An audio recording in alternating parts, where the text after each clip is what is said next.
요건 앞서 이야기 드렸던 것처럼 뭐 베타라던가 이때 아치 가치 모형 또 한번 이야기 드릴 거고요. 그리고 두 번째 전략 파트에서는 전략적 자산 배분, 전술적 자산 배분.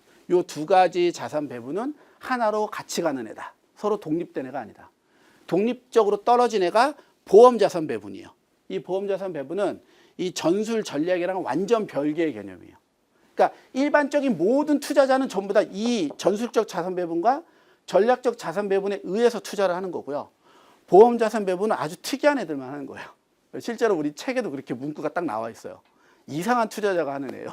되게 복잡하고요. 이제 위험을 회피하려고 하는데 너무 복잡한 방법을 써서 그게 이제 보험 자산 배분이고 밑에 있는 OBPI나 CPPI는 보험 자산 배분의 그 전략의 종류 방법이라고 생각하시면 돼요. 옵션을 쓸 건지 고정 비율을 사용할 건지 이렇게 하고 그다음에 넘어가면은 이제 주식 포트폴리오 운용 전략에서 액티브 운용, 패시브 운용 또 나오죠. 이 액티브 패시브 운용도 여기를 벗어나지 못해요. 이 전략 전술의 이 틀 안에서 넘어가지를 못해요. 아시겠죠? 그러니까 얘네도 하나의 개념으로 묶으시면 되고요. 그리고 밑에 있는 뭐 포트폴리오의 구성이나 포트폴리오 모형이나 여기 뭐 CAPM 아까 잠깐 설명드렸던 SML에서 나왔고 베타를 쓴다 그 개념들이 이제 여기서 설명하는 개념이에요. 됐나요? 네. 이렇게 하면은 이제 주식 전략이 다 되는 거예요. 그러니까 지금 제가 한 30분 동안에 주식 이 운용 전략의 개념을 다 설명한 거예요. 다 맞을 수 있죠, 이제 시험은. 시험 문제는 생각보다 되게 단순해요. 네. 문제를 한번 이제 천천히 좀 풀어보고 개념을 좀 봐볼게요. 자, 저도 여기 햇빛이 비쳐서 잘 안 보이니까 이거 문제만 띄워드리고 여기 책을 보고 좀 읽을게요. 자, 1번이에요. 다음 중 효율적 시장 가설에 대한 적절한 설명만으로 모두 묶인 것은. 자, 효율적 시장 가설은 방금 잠깐 설명드린 것처럼 효율적이냐 비효율적이냐 바라볼 거고요. 정보의 양과 이제 정보의 시간 이 두 가지를 갖다 놓고 본다고 했어요. 기억부터 봐볼게요. 효율적 시장 가설은 패시브 운용을 반대하는 논거로 사용되어진다. 그래서 자, 효율적 시장 가설은 시장이 효율적이면 여기 어떻게 운영한다고요? 패시브로 운영한다고 그랬죠? 요게 이제 이렇게 짝이 되는 거예요. 이렇게. 제가 키워드가 짝꿍이 된다고 그랬었잖아요. 그러니까 효율적 시장 나오고 액티브 나오면 얘는 잘못된 짝꿍인 거예요. 이해되시죠? 효율적 시장 가설 나오면은요. 전략적 자산 배분 짝꿍 돼야 된다고요. 돼요? 효율적 시장 나오면 하향식 투자 방법 짝꿍 돼야 되는 거예요. 요 짝꿍이 벌어지면 어긋나면 얘가 전부 다 오다. 됐나요? 네. 니은 약형 효율적 시장 가설에 의하면 자, 약형이라는 건 시장이 효율적이긴 한데 아주 약한 거죠. 이런 애들에 의하면 기술적 분석은 아무런 가치가 없다. 그러면 효율적 시장을 약, 중, 강 이렇게 세 개로 구분을 하면은요. 제가 이제 시간과 정보의 밀도, 양이라고 그랬죠. 이때 정보의 양을 많다 적다는 상대적이니까 비교는 안 되는데 시간은 우리가 결정할 수 있어요. 과거, 현재, 미래 이렇게. 과거 정보를 모두가 다 알고 있다면 약한 효율적 시장이에요. 이걸 우리가 약형 효율적 시장 가설 이렇게 불러요. 그러니까 과거의 정보는 우리 모두 다 아는 거예요. 어제 정보는. 그럼 우리가 어제 정보를 갖고 오늘 매매에다가 접목시키는 게 기술적 방법이죠. 차트 분석. 그렇죠? 우리가 차트 갖다 놓고 봉 갖다 놓고 분석하잖아요. 그래서 우리가 약형 효율적 시장 가설이 성립을 한다면 과거 정보로도 수익은 못 낸다는 거예요. 우리가 다 아니까. 이 얘기를 반대로 우리 여기 문제에서는 기술적 분석은 아무런 가치가 없다라고 표현을 해요. 아시겠죠? 자, 거기에다가 혹시 하나만 더 적으세요. 이 기술적 분석이랑 아주 민감한 개념 중에 하나인데 이 랜덤워크예요.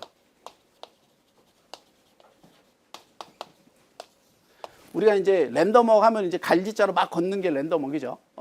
자, 우리가 걸어갈 때 왼발 오른발 왼발 오른발 왼발 오른발 가면 그다음에 무조건 왼발 나올 걸 알 수 있어요. 우리가 이제 정상적으로 걸으면. 근데 왼발 갔다 오른발 오른발 오른발 갔다 왼발 갔다. 그럼 이게 또 오른발 나올지 왼발 나올지 알 수가 없잖아요. 이렇게 걷는 게 랜덤워크예요. 자, 과거가 계속 동일하게 반복되면 앞으로도 이렇게 움직일 거야라고 생각하는 게 기술적 분석이라고요. 이게 과거 정보를 이용한다는 개념이에요. 그러니까 거래량이 터지면 주가는 무조건 올라. 이렇게 생각하는 게 우리가 거래량을 바탕으로 주식을 투자하는 방법이라 이거예요. 그런데 어느 날 봤더니 거래량이 터졌는데 주가가 떨어져 버려요. 그러면 우리가 예상한 대로 안 움직이죠. 이러면 더 이상 그 차트 분석을 할 수가 없잖아요. 그러니까 시장에서 랜덤웍이 나타나면 기술적 분석은 쓸 수 없다. 이것도 같이 좀 짝꿍을 잡아주세요. 랜덤웍이라는 개념은요, 시장에서 더 이상 기술적 분석이 쓸모없음을 나타내요. 요것 또한 이게 22년, 3년도에 이제 나왔던 개념이에요. 이 기술적 분석, 기본적 분석의 랜덤웍이라는 문구가 정확하게 출제됐던 개념들이니까요.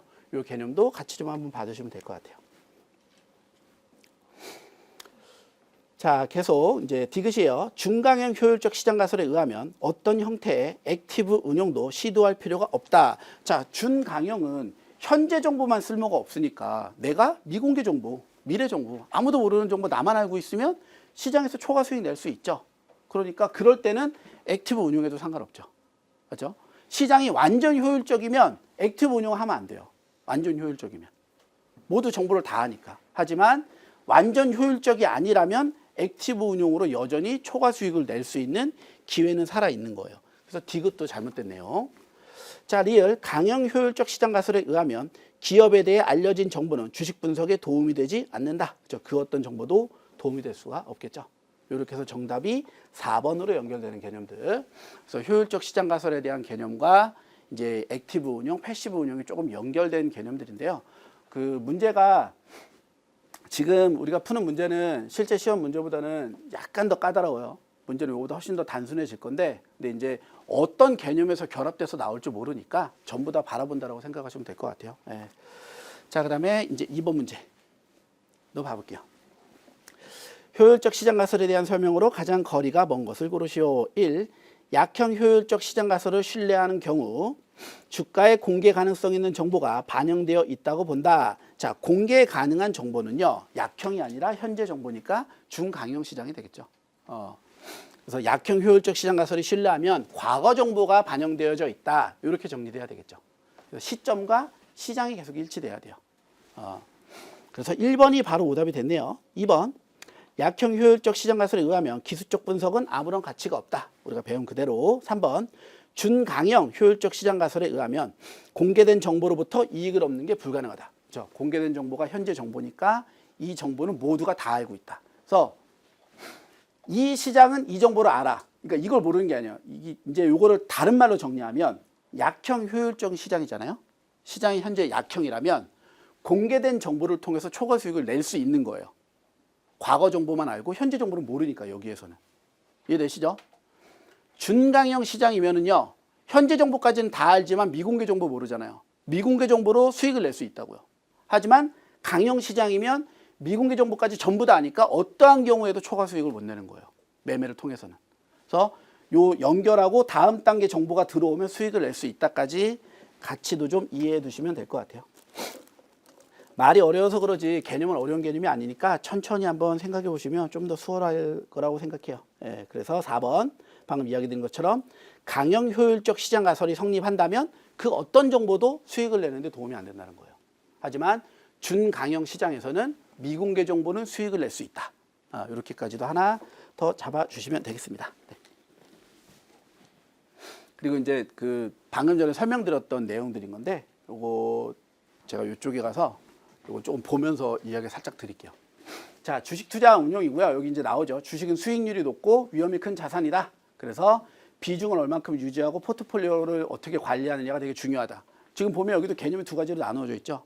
근데 우리가 학습을 하다가 보면 포트폴리오 이론과 자산 배분 전략을 동일하게 생각하는데 이 둘은 절대 동일한 개념이 아니다라는 거 알아두시면 될 것 같고요. 자, 효율적 시장 가설은요, 모든 정보가 즉시 주가에 반영됨을 나타내는 걸 의미해요. 그래서 액티브 운용과 패시브 운용에 대한 개념은 앞서 설명드린 그대로 보시고, 약형, 중강형, 강형 시장이고요. 약형 시장, 기술적 분석이 의미가 없는 거예요. 그래서 랜덤웍이 나타난다면 약형 효율적 시장 가설을 못 쓰는 거라고 이야기했고요. 중강형 시장은 기술적 분석이나 공개된 정보, 현재 공개된 정보와 과거 정보가 다 나와 있으니까 두 가지 다 못 쓰고, 강형 시장은 어떤 정보로도 액티브 운용은 의미가 없다요. 모든 정보가 다 알고 있으니까. 그래서 그 전제 조건이, 효율적 시장 가설에 대한 전제 조건이요, 정보를 알고 있다면 그 정보를 바탕으로 이익을 낼 수 있다가 전제 조건으로 깔리는 거예요. 남들보다 내가 더 많이 알면 나는 돈을 벌 수 있어. 이런 개념을 전제로 깔고 있기 때문에 이런 내용을 이야기한다. 그리고 이제 뭐 효율적 시장 가설에 대한 기본 개념 설명 한번 해놨고요. 자, 자산 집단인데 자산 집단은 제가 아주 단순한 개념으로 설명 조금 드려볼게요.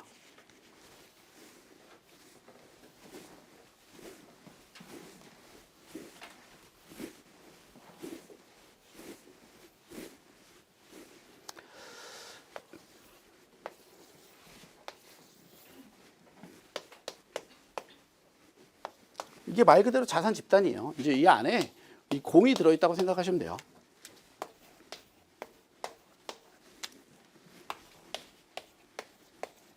자산 집단이 이제 A 같은 경우에는 수익률과 위험이 뭐 수익률 10%에 위험 15%, B는 수익률이 7%에 위험이 한 10%, C는 수익률 3%에 위험이 5%짜리. 이렇게 이제 돼 있는 거죠. 이렇게 보면 C가 가장 안정적인 애고 A가 가장 리스크와 리턴이 큰 애들이에요. 투자자가 와서 나 조금 위험 회피적이야. 그러면 여기서 40% 꺼내고 여기서 40% 꺼내고 여기서 20% 꺼내갖고 만들어주면 이제 안정적인 포트폴리오가 만들어지는 거예요. 이렇게 빼낼 때 이 바구니에 있는 애들, 얘네들을 우리가 자산 집단이라고 하는 거예요. 자, 이 자산 집단을 이야기할 때 아까 잠깐 이야기 드렸지만 여기서 얘를 빼고 얘를 빼고 얘를 뺄 건데 이렇게 공을 빼낼 때 여기도 2개씩 빼야죠. 40%니까 2개 빼고 2개 빼고 하나만 빼서 우리가 총 5개의 공을 갖다가 자산을 만들 거예요. 그럼 이 5개 공 중에 1, 2, 3, 4, 5가 있다면 과연 어떤 번호의 공을 뺄 거냐, 이제 이 얘기하는 거예요. 이걸 뺄 때 이제 가장 중요한 개념이 앞서 배운 상관계수가 되는 거예요. 이 3번 공과 여기 있는 2번 공이 서로 상관관계가 1이에요. 그럼 얘네들은 서로 빼면 안 돼요. 분산 투자가 안 되니까. 그런데 여기 있는 1번 공하고 3번 공이 상관관계가 마이너스 1이라면 이 둘을 갖다가 섞으면 분산 투자 효과가 커지겠죠. 여기 우리가 자산 집단에 대한 개념이 이게 다예요. 그래서 자산 집단은 이 바구니 안에 그 시장에 있는 자산들이 충분히 다 들어가 있어야 되고 이 자산의 특성을 가진 애들은 동질적이어야 돼요. 그러니까 여기 있는 애들은 전부 다 수익과 위험이 이 범주 안에 있어야지 어떤 애 하나가 들어갔는데 얘만 7%에서 10%가 돼버리면 얘를 뽑는 경우에 얘랑 결합돼 버리니까 자산 집단으로서의 효력이 없겠죠. 그래서 일관성을 가져야 되고요. 포괄성을 가져야 돼요. 충분히 다 담아야 되고 얘네들 간에 서로 분산 가능성이 있어야 돼요. 그리고 배타적이어야 돼요. 서로 이렇게 겹쳐서도 안 돼요. 겹치는 애가 있어도 서로 이제 결리니까. 지금 설명드렸던 개념이 자산 집단 개념이 끝이에요. 별거 없죠. 예. 여기는 내용을 먼저 잠깐 보고 그리고 문제를 좀 풀어드릴게요. 그래서 보시면 자산 집단의 개요도 개별 증권이 모여 큰 의미의 증권처럼 움직이는 투자 자산이에요. 그래서 이제 우리가 주식이나 채권처럼 이렇게 대분류를 하는 건데 그보다 중요한 게 여기 나와 있는 자산 집단의 기본적인 성격이 중요하겠죠. 첫 번째 동질성. 이 동질성이라는 건 아까 제가 이야기 드렸던 것처럼 수익과 위험이 일정한 밴드 범위 안에 들어가 있는 게 동질성의 개념이에요. 그래서 경제적 관점에서 상대적으로 동일한 특성이라고 이야기를 하는데요. 제가 수익과 위험의 그 범위가 같아야 된다는 소리. 그리고 배타적이라는 건 겹치지 않아야 된다는 거. 분산 가능성이 상관계수가 낮아야 된다는 개념.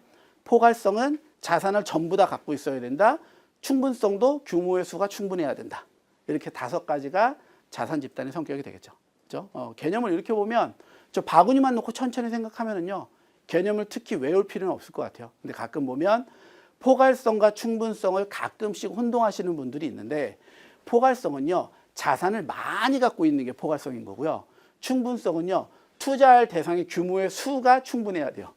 뭐 똑같은 개념 아니냐라고 생각할 수도 있겠지만 약간은 다를 수 있다. 아시겠죠? 얼마나 많이 갖고 있느냐. 아무리 많이 갖고 있어도 내가 살 애가 없으면 안 되잖아요. 많이 갖고 있으면서 내가 살만한 애들이 다 있어야 된다. 이 개념까지 같이 보시고 여기서 한 가지만 딱 더 그 포인트로 잡고 넘어갈 거. 자, 동질성 보세요. 자산 집단 내라고 보이시죠? 그러니까 바구니 안에서 결정되는 특성이에요. 저기 ABC라는 저 바구니 그림 안에서 결정되는 특성인데 분산 가능성 봐보세요. 자산 집단 간이라고 나오죠. B 바구니와 C 바구니 사이의 특징이 되는 거예요. 다시.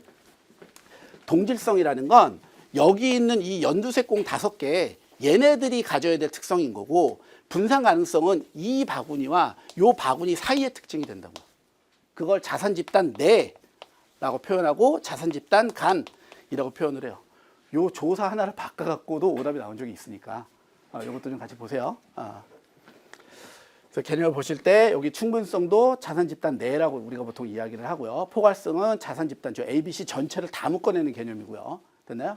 이 개념 정도까지만 잡아두시면 자산 집단과 관련되어진 내용도 정리 끝. 그럼 바로 내려가서 다시 문제를 한번 천천히 풀어볼게요. 자, 1번 문제고요. 자산 집단의 성격 5가지예요. 그래서 자산 집단이 가져야 할 5가지 기본 성격에 대한 적절한 설명으로만 묶인 것을 골라라. 기억. 자산 집단 내에 자산들은 경제적 또는 자본시장 관점에서 비슷한 속성을 가져야 되는 게 동질성이 되겠죠. 여기서 이제 집단 내라는 표현 반드시 포인트 잡아두셔야 되고요. 니은 자산 집단 내에서 실제 투자할 대상의 규모와 수가 충분해야 된다. 충분성에 대한 개념이에요.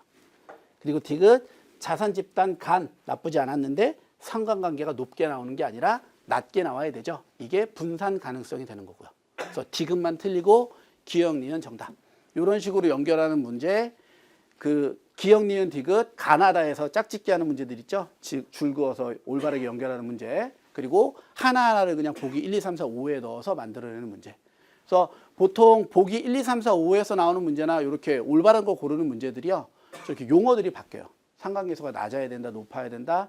자산 집단 내냐, 자산 집단 간이냐. 그게 아니면 그냥 정의 갖다가 가랑 기억이랑 연결하는 문제. 이렇게 나온다고 생각하시면 될 것 같아요. 자, 계속해서 두 번째 문제.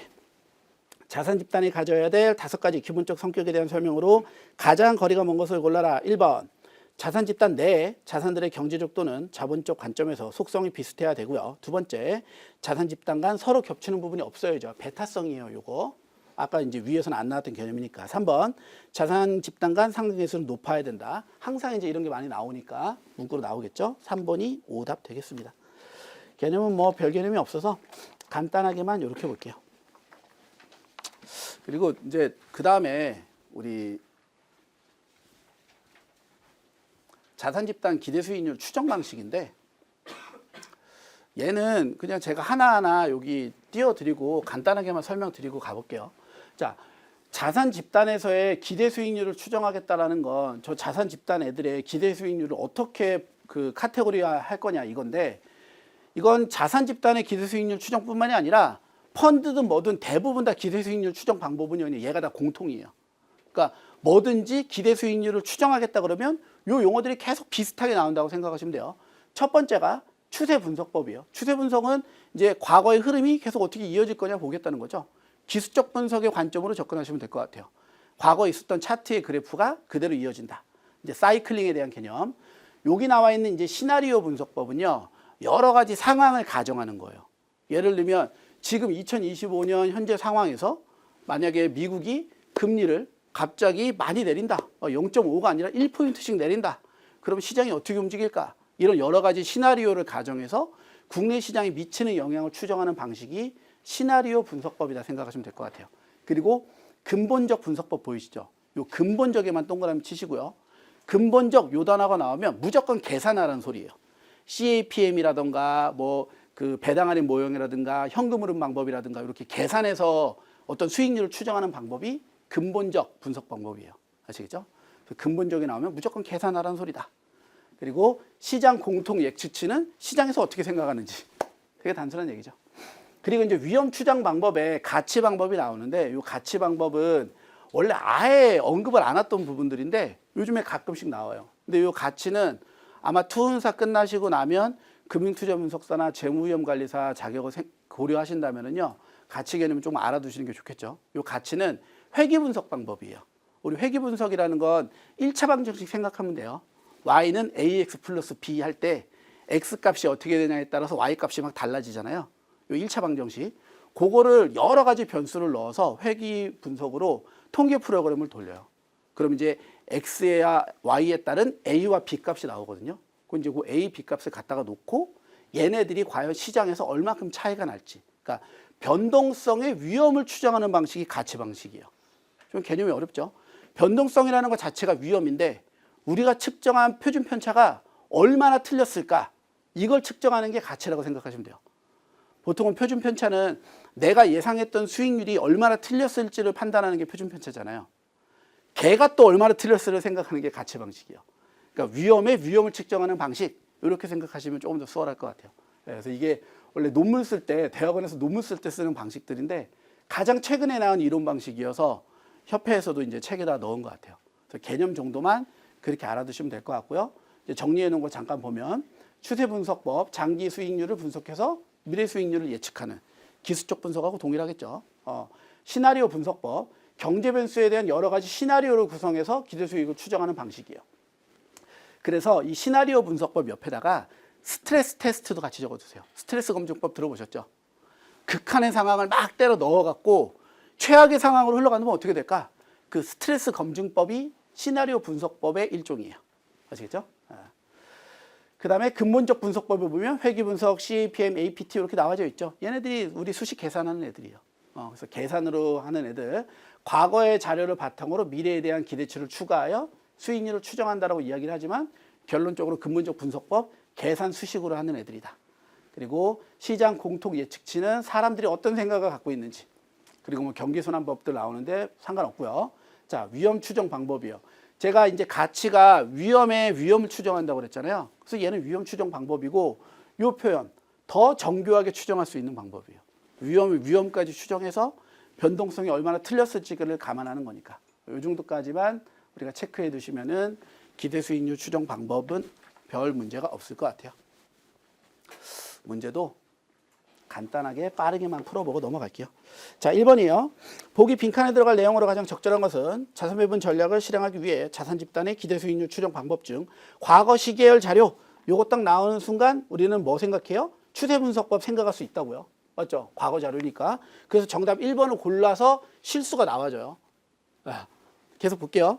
시계열 자료를 바탕으로 각 자산별 리스크 프리미엄을 반영한다. 요 표현이 과거의 자료를 쓰는데 리스크 프리미엄이라는 용어가 나오면은 추세 분석법이 아니라 펀더멘털 분석 방법이에요. 문구예요. 여기 나와 있는 요 리스크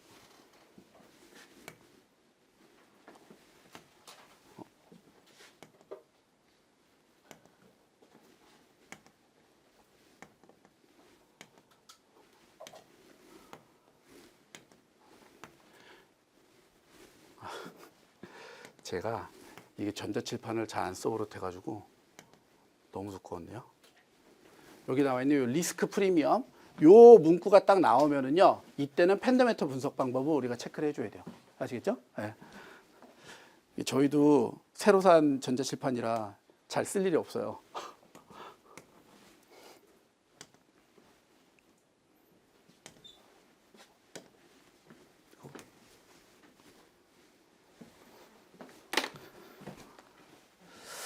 자, 그 다음에 두 번째 문제 한번 봐볼게요. 2번. 자산 집단의 위험 추정 방법으로 가장 적절한 것을 고르시오. 자, 우리가 봤었던 시나리오 분석법이나 추세 분석법이나 근본적 분석법은 수익률 추정하는 방식이에요. 그러니까 결론은 위험을 추정하는 방식은 가치 방식 하나밖에 없었다 이거예요. 가치 방식. 그러니까 정답은 3번에 있는 가치가 되겠죠. 요 문제들이 나오면 이제 대분류를 한다고 생각하시면 될 것 같아요.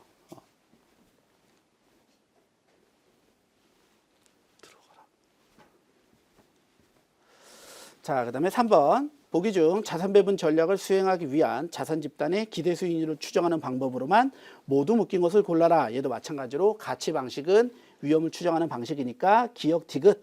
그래서 정답 3번. 이런 문제들은 뭐 까다로운 문제가 아니니까요. 빠르게 스킵하고 넘어가 보고요. 이제 전략적 자산 배분으로 바로 넘어가 볼게요. 앞서 설명드렸던 내용들이 다 그대로 연결돼 있을 거예요. 전략적 자산 배분. 그래서 여기 한번 또 간단히 보시면은요, 전략적 자산 배분 중장기적 관점에서 자산을 구성한다. 우리 이제 했었던 거 기억하셔야 돼요. 그리고 실행 과정은 여기 이제 보세요. 투자자의 투자 목적 및 투자 제약 조건을 파악한다요. 제가 포트폴리오 이론이랑 자산 배분은 엄연히 다른 개념이라고 했었죠. 포트폴리오 이론은 위험을 낮추는 분산 투자 관점에서 가져가는 거고, 자산 배분은 투자자의 성향에 맞추는 거라고 그랬어요. 그러니까 시작 자체가 위험을 낮추기 위해서 수익률을 높이기 위해서 추구하는 전략이 아닌 투자자의 투자 목적을 파악해서 투자자 맞춤별 전략을 짜주는 게 자산 배분이다. 그리고 자산 집단을 고르고 기대 수익률이나 상관계수 추정해서 최적 자산을 구성해요.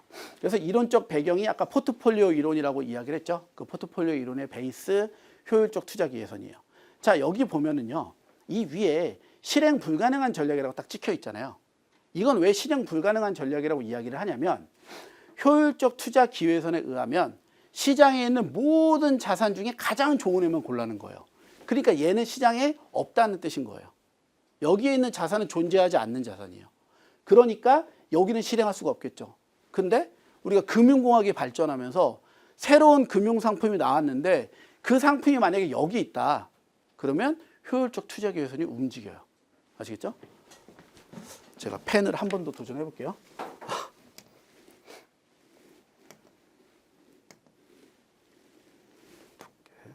얇게. 그렇죠? 그럼 이 효율적 투자 기회선이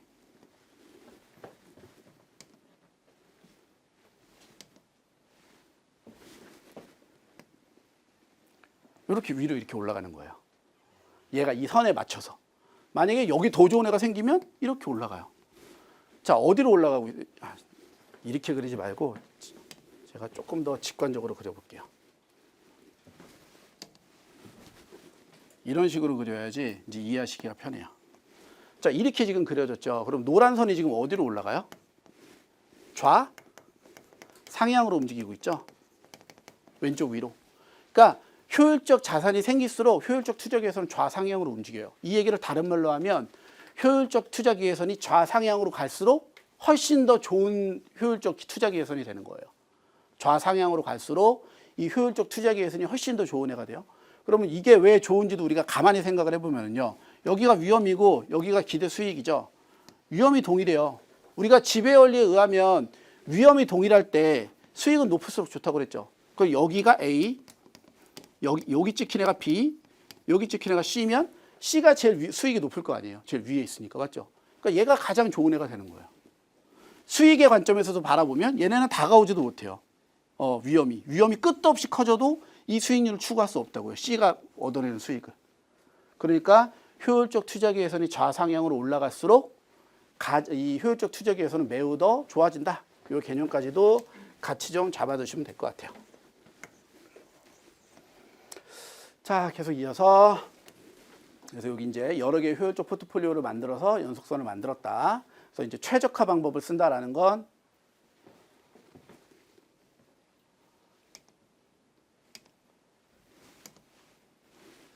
최적화 방식을 쓰겠다라는 건 이제 수익률에 대한 최적을 쓰겠다. 효율적 투자 기회선을 만나는 아까 그렸던 이런 그림 정도까지만 이해하시면 되고 이런 애들이 전략적 자산 배분의 이론적 배경이다까지 잡으시면 될 것 같아요. 그러면 문제도 한번 간단히 봐볼게요. 자, 1번이에요. 전략적 자산 배분 실행 단계를 가장 적절하게 나열한 것을 골라라. 먼저 제일 처음에 투자자의 투자 목적을 우리가 판단하는 게 첫 번째였고요. 그 다음에 자산 집단을 골라내야 되겠죠. 그리고 자산의 기대 수익률과 위험을 추정하고 그리고 나서 마지막에 최적 자산 구성을 하는 거예요. 그렇죠? 그래서 1번에 4번 간단하게 정답 체크해놨고 2번 보기에 최적화된 자산 구성을 위한 포트폴리오에 대한 설명 중 빈칸에 들어갈 것을 정해진 위험 수준 하에서 가장 높은 수익을 달성하는 포트폴리오를 우리는 효율적 포트폴리오라고 이야기를 하고요. 이를 수익률과 위험 공간에서 연속선으로 연결한 건 효율적 투자 기회선이라고 표현을 했죠. 지금 보시면 우리가 전략적 자산 배분은 앞서 막 학습한 거에 비해서 문제가 되게 허접하다면 허접하게 나올 수 있거든요. 얘는 왜 그러냐면요. 뒤에 넘어가서 채권 전략이라던가 파생상품에서 전략에서 더 많이 사용될 개념이에요. 그래서 우리가 특히 액티브한 전략이랑 패시브한 전략이 채권에서도 언급될 거고 옵션 파트에서도 언급이 될 거예요. 그때 요 액티브 전략과 패시브 전략, 전술과 전략에 대한 개념이 머릿속에 이해가 잘 안 되면 거기도 되게 힘들어요. 특히 아마 우리 학습하시는 분들 이야기 잠깐 해보면 채권 파트를 되게 어려워할 거라고 제가 예상을 하거든요. 근데 채권이 어려운 이유가 경우의 수가 너무 많아져서 어려울 거예요. 근데 걔를 이해하시기 위해서는 요 개념 머릿속에 좀 잘 넣어두셔야 될 것 같아요.